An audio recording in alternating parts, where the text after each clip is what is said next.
Did you know that there are two types of probation in the state of Texas? Deferred adjudication probation and regular, what we call straight probation. So what's the difference between the two?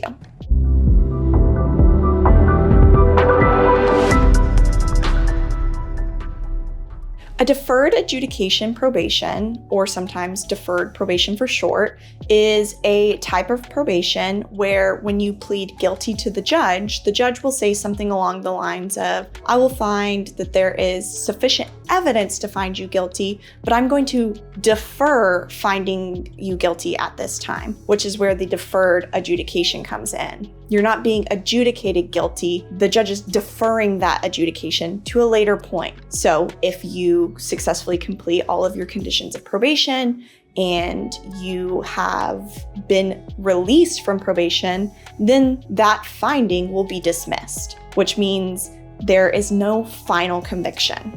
This is different from a straight probation. A straight probation is typically a jail or prison sentence probated over a term of months or years. So think for a DWI.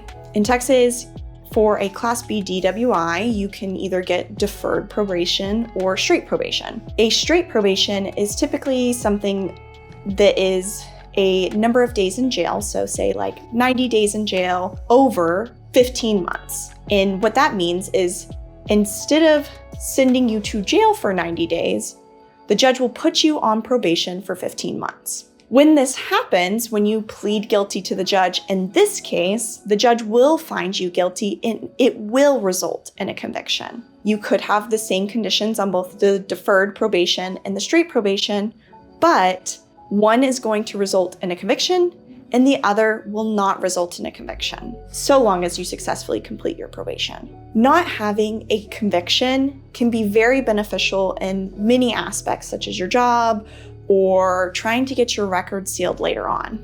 If you or a loved one is facing a criminal charge, reach out to Varghese Summersett. We're here to help. You can reach us at 817-203-2220.